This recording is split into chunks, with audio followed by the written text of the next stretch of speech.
Shri P P Chitharanjan അതിന് മറുപടി പറഞ്ഞു പോവാം.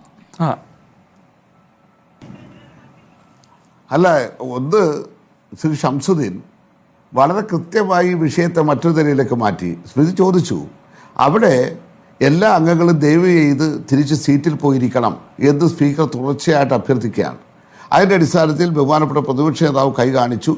ഇവർ നേരെ കുറേ പേര് വന്നിരുന്നു. പക്ഷേ ഇരുന്നിട്ടും അവിടെ നിന്ന് മാതൃക്കുടിനാടൻ തിരിച്ചു പോരുന്നില്ല.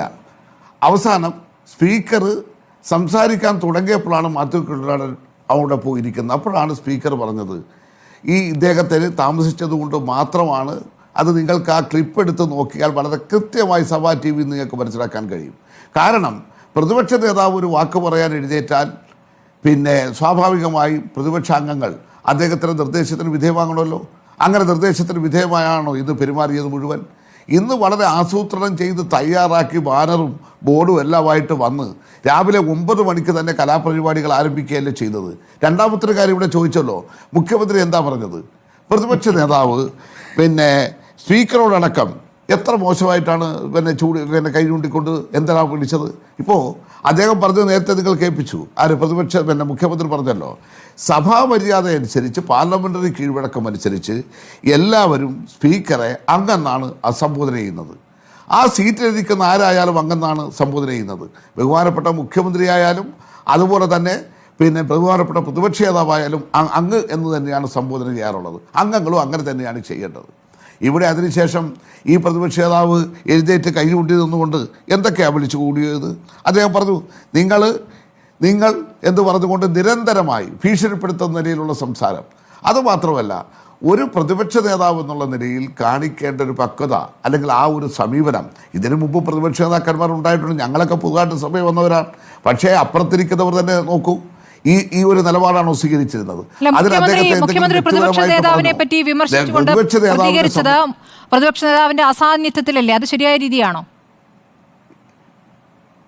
അല്ല, അത് ഇന്നോ ഇന്നലെ അല്ലല്ലോ. പ്രതിപക്ഷ നേതാക്കന്മാരായാലും ഭരണകക്ഷിയായാലും വാക്കൗട്ട് നടത്തി കഴിയുമ്പോൾ ആ വാക്കൗട്ടിന് ശേഷം അതുമായി ബന്ധപ്പെട്ട കാര്യങ്ങൾ ഭരണകക്ഷിയിലുള്ളവർ, അത് ഈ സഭയിലല്ല എല്ലാ സഭയിലും നടക്കുന്നൊരു കാര്യമാണ്. ഇവിടെ ഒരിക്കലും ഉണ്ടാകാത്ത നിലയിലേക്ക് സ്പീക്കറോടടക്കം കയർത്ത് സംസാരിച്ച് വിരൽ ചൂണ്ടിക്കൊണ്ട് ആക്രോശിക്കുന്ന നിലയിൽ സംസാരിച്ചപ്പോൾ അത് അദ്ദേഹത്തിൻ്റെ പദവിക്ക് ചേർന്നതല്ല എന്ന് പറഞ്ഞതിന് പ്രതിപക്ഷ നേതാവ് വന്ന് അവിടെ നടത്തിയ പ്രസംഗം എന്താണ്? ഞാൻ വെളുപ്പിനെ പ്രാർത്ഥിക്കുന്നത്. ഞാൻ ചോദിക്കട്ടെ, വിശ്വാസി പ്രാർത്ഥിക്കുന്നത് പുറത്ത് പറഞ്ഞാൽ അതിൻ്റെ എല്ലാ ഗുണവും തീരത്തില്ലേ? ഇനി അദ്ദേഹം പ്രാർത്ഥിക്കുന്നത് പിണറായി വിജയനെ പോലെ എനിക്കൊന്നും കേരള മുഖ്യമന്ത്രി ആകണമേ എന്ന പ്രാർത്ഥനയാണെങ്കിൽ നല്ലത്. പക്ഷേ അത് പുറത്ത് പറയാതിരിക്കട്ടെ.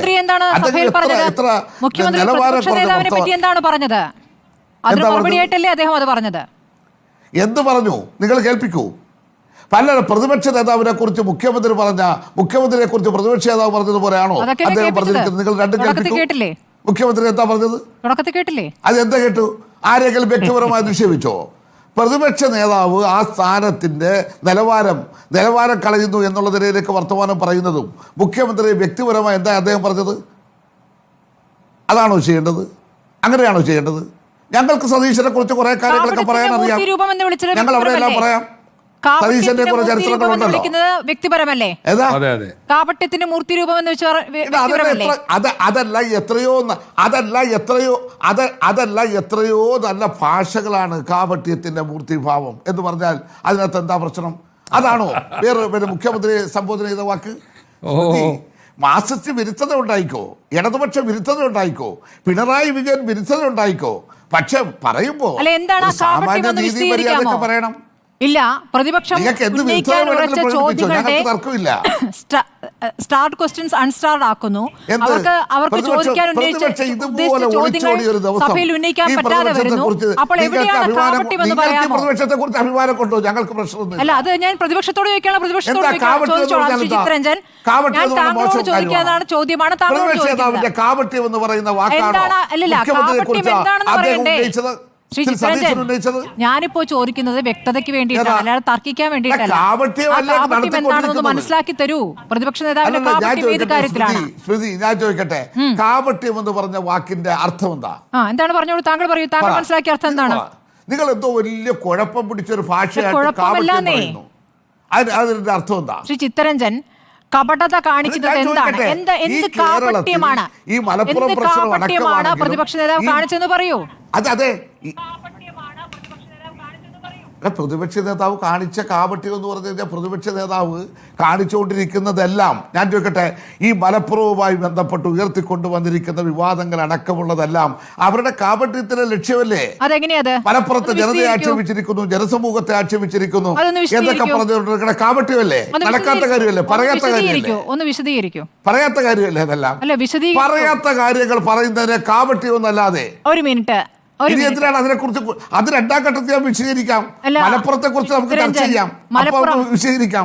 നമ്മുടെ പ്രാഥമികമായ കാര്യത്തിലാണ് ചർച്ച നടന്നുകൊണ്ടിരിക്കുന്നത്. മുഖ്യമന്ത്രിയെ ഭാഷയാണ് മുഖ്യമന്ത്രിയെ അപമാനിക്കുന്ന രീതിയിൽ അല്ലെങ്കിൽ മുഖ്യമന്ത്രിയുടെ പ്രതിച്ഛായ രീതിയിൽ ഒരു പത്രത്തിൽ കൊടുത്ത അഭിമുഖത്തിൽ വാചകങ്ങൾ എടുത്തു ചേർത്തതിൽ കുറിച്ച് നിങ്ങൾക്ക് പരാതിയില്ല, പത്രത്തോട് നിങ്ങൾ ക്ഷമിച്ചു.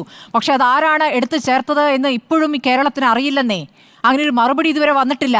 അതേക്കുറിച്ച് ചോദിക്കുമ്പോൾ അതെങ്ങനെയാണ് കാപട്യമാകുന്നതെന്ന് വിശദീകരിക്കാൻ പറഞ്ഞപ്പോൾ മലപ്പുറം എന്ന് പറയുന്നത് കാപട്യമാണെന്ന് പറയുന്നത് അത് വ്യക്തമാകത്തോണ്ടാണ് അതിലൊരു വ്യക്തത വരുത്തും എന്ന് പറയുന്നത്. എനിക്ക് പ്രതിപക്ഷത്തോട് ചോദ്യങ്ങളുണ്ട്, പ്രതിപക്ഷത്തോട് ചോദിക്കുകയാണെങ്കിൽ ഞാൻ ചോദിച്ചോളാം. നിങ്ങൾ വ്യക്തത വരുത്തേണ്ടെങ്കിൽ നിങ്ങൾ വ്യക്തത അല്ല, മുഖ്യമന്ത്രി പറയാത്ത കാര്യം ഒരു പത്രം പ്രസിദ്ധീകരിച്ച പത്രം ഖേദവും പ്രകടിപ്പിച്ചു.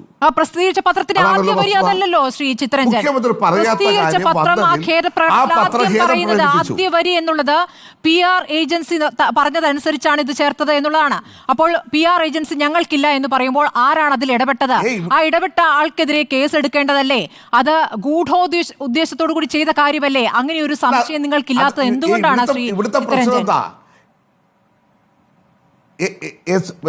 സ്മൃതി, ഞാൻ ചോദിക്കട്ടെ, ഇവിടെ മുഖ്യമന്ത്രിയുടെ വാർത്തയുമായി ബന്ധപ്പെട്ട് വന്നത് അത് അദ്ദേഹം പറയാതിരുന്ന കാര്യമാണ്, ഞങ്ങൾ അതിൽ ഖേദം പ്രകടിപ്പിക്കുന്നു എന്ന് ബന്ധപ്പെട്ട പത്രം പറഞ്ഞാൽ ആ ഖേദപ്രകടനം അതല്ലേ നിങ്ങൾ തന്നെ ഒരു ഖേദം പ്രകടിപ്പിച്ചാൽ നിങ്ങൾ എന്തെല്ലാം പറയുന്നുണ്ട്? നിങ്ങൾ ഖേദം പറയുന്നത് പ്രകടിപ്പിക്കാത്തതുകൊണ്ടാണല്ലോ. അവിടെ നിൽക്കട്ടെ, അത് പോട്ടെ. പക്ഷേ ഖേദം പ്രകടിപ്പിച്ചാൽ പിന്നെ അതിൻ്റെ പുറത്തേക്ക് വേറൊരു കാര്യമുണ്ടോ? ഞങ്ങളെ സംബന്ധിച്ചിടത്തോളം ഇതിനകത്ത് മുഖ്യമന്ത്രി മലപ്പുറത്തിൻ്റെ ചരിത്രവും അല്ലെങ്കിൽ അവിടുത്തെ ജനവിഭാഗവും അതൊന്നും മുസ്ലിം ലീഗും UDF മാത്രമല്ലേ. 43% വോട്ടുണ്ടായിരുന്നു ഞങ്ങൾക്ക് കഴിഞ്ഞ നിയമസഭാ തെരഞ്ഞെടുപ്പിൽ. പാർലമെന്റ് തെരഞ്ഞെടുപ്പിന് പ്രത്യേക സാഹചര്യങ്ങളാണ്. ഞങ്ങൾക്ക് 43% വോട്ടുള്ള ജില്ലയാണ് മലപ്പുറം. പ്രഗത്ഭന്മാരെ തലകുത്തിച്ചിട്ടുണ്ട്, ആരെയൊക്കെ തോപ്പിച്ചിട്ടുണ്ടെന്നുള്ള ചരിത്രം ഒന്നും പറയേണ്ടല്ലോ. അപ്പൊ ഞങ്ങൾക്ക് നല്ല ജനസ്വാധീനമുള്ള മണ്ണാണ് മലപ്പുറം മണ്ണ്. ആ മലപ്പുറത്തെ ഞങ്ങളുടെ സ്വാധീനത്തെ മുഖ്യമന്ത്രിയുടെ മലപ്പുറം പരാമർശത്തിന് പിന്തുണയുമായി ചെയ്യുന്ന പ്രവർത്തികളും നടത്തിക്കൊണ്ടിരിക്കുന്ന പ്രചരണമുണ്ടല്ലോ. ആ പ്രചരണം ആർക്കും അറിയാൻ വയ്യാത്തത്? ഈ നിങ്ങളുടെ ലക്ഷ്യം അല്ലെങ്കിൽ UDFന്റെ ലക്ഷ്യം അല്ലെങ്കിൽ മുസ്ലിം ലീഗിന്റെ ലക്ഷ്യം അല്ലെങ്കിൽ തീവ്രവാദ സംഘടനകളെ കൂടെ കൂട്ടുപിടിച്ചുകൊണ്ട് മുസ്ലിം ലീഗ് നടത്തിക്കൊണ്ടിരിക്കുന്ന പരിശ്രമം ഞങ്ങൾക്ക് അവിടെ ഉണ്ടായിട്ടുള്ള സ്വാധീനത്തെ ഇല്ലാതാക്കുന്നതിന് വേണ്ടി അതിന് ഇന്ന് കേരളത്തിൽ ഞങ്ങളെ നയിക്കുന്ന ഞങ്ങളുടെ നേതാവിനെ തന്നെ വ്യക്തിപരമായി നിങ്ങൾ തകർക്കണം, അല്ലെങ്കിൽ ഞങ്ങൾ ഗവൺമെന്റിനെ നിങ്ങൾ ജനങ്ങളുടെ ഇടയിൽ കരുതലുകൾ വരുത്തണം. അതാണ് നടത്തുന്നതെന്നുള്ള കാര്യം ആർക്കറിയാൻ പറ്റത്? അതുകൊണ്ട് ഞങ്ങൾ അങ്ങ് ചൂളിപ്പോകുമെന്നാണോ നിങ്ങൾ ധരിക്കുന്നത്? ഞങ്ങളങ്ങനെ ചൂളത്തൊന്നുമില്ല. മലപ്പുറത്തെ പ്രസ്ഥാനവും കേരളത്തിലെ പ്രസ്ഥാനവും ഒത്തിരി വെല്ലുവിളി നേരിട്ടുണ്ട്. അതുകൊണ്ട് മുസ്ലിം ലീഗിന്റെയും UDFന്റെ എല്ലാം ആ ഉമ്മാക്കിയുണ്ടല്ലോ, അതൊന്നും ഈ നാട്ടിൽ ഉത്തരം പറഞ്ഞു കഴിഞ്ഞാൽ ഈ വെല്ലുവിളി മനസ്സിലാക്കാം. ശ്രീ ചിത്രരഞ്ജൻ, ഈ നിമിഷമായിട്ടും എന്തിനാണ് ADGPയെ ക്രമസമാധാന ചുമതലയിൽ നിന്ന് മാറ്റിയതെന്ന് ഇവിടെ ആർക്കും അറിയില്ല കേട്ടോ. ട്രാൻസ്ഫറാണ്, അതൊരു ട്രാൻസ്ഫറാണ്. തിരിച്ചെത്താം ഭരണപരമായ കാര്യങ്ങളാണ്. അതെ അതെ, അതൊന്നും ചാനൽ ചർച്ച ചെയ്യുന്ന കാര്യങ്ങളല്ല. ഭരണപരമായ കാര്യങ്ങൾ